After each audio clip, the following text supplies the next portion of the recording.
There was once a young man who felt like he was carrying the weight of the entire world on his shoulders. On the outside, he looked successful.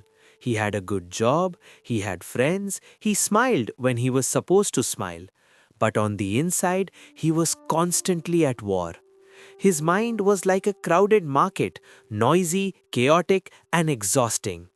If he made a small mistake at work, he would lie awake at night replaying it over and over.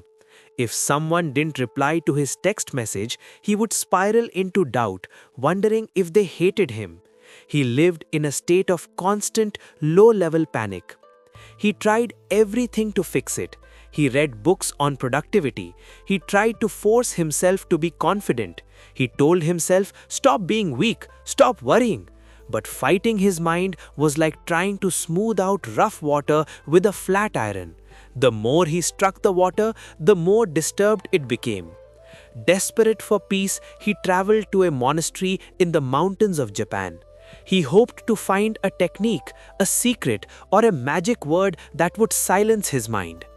On his first day, he sat with the head monk and poured out his heart. "Master," he said, "I am always anxious. I am always reacting. How do I build a wall around my mind so that nothing can hurt me?" The monk smiled gently, poured him a cup of tea, and said, "You are asking the wrong question. You are trying to be a stone, but you are not a stone. You are a river." So, how do we apply this to your life today? You are not a monk in the mountains. You have deadlines, bills, and a smartphone that never stops buzzing. Imagine you are sitting at your desk and you receive an angry email from your boss. The old way, the way of the struggling mind, is to panic. Your heart races. You think, "I am going to be fired. I am useless." You type a defensive reply immediately. You have been swept away by the river. The way of Fudoshin is different. When you read that email, you feel the shock. You acknowledge it. You say to yourself, "I am feeling fear right now." And then, you do nothing. You take a pause. You observe the fear like you are watching a dark cloud passing through the sky. You notice that the fear is just a sensation in your chest. It is not you. It is just energy. By waiting just 30 seconds, by breathing through that initial wave, you regain your center. You become the rock. And when you finally reply to the email, you reply with clarity, not with chaos. To explain this further, let me share with you an ancient teaching about the second arrow. The Buddha once asked his students, "If a person is struck by an arrow, is it painful?" The students replied, "Of course, it is very painful." The Buddha then asked, "If the person is struck by a second arrow in the exact same spot, is that even more painful?" The students agreed that it would be unbearable. The Buddha explained, "In life we cannot always avoid the first arrow. The first arrow is the external event. You lose your job, someone insults you, you get stuck in traffic. This arrow causes pain, it is inevitable. But the second arrow? The second arrow is our reaction. It is the story we tell ourselves. Why did this happen to me? I am such a failure. This is unfair. I will never be happy." The first arrow is just pain, but the second arrow, that is suffering. And the tragedy is that we shoot the second arrow at ourselves. Fudoshin is the practice of accepting the first arrow but refusing to shoot the second. You feel the initial sting of the insult, but you do not spiral into a story about it. You let the first arrow hit and then you let it fall to the ground.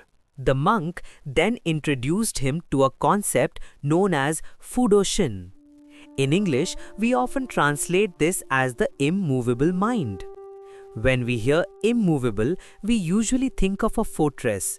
We think of a man who feels nothing, who blocks out the world, who is cold and hard. But this is a misunderstanding. That is not strength, that is numbness. The monk took the young man to the edge of a stream. He pointed to a large rock sitting in the middle of the rushing water.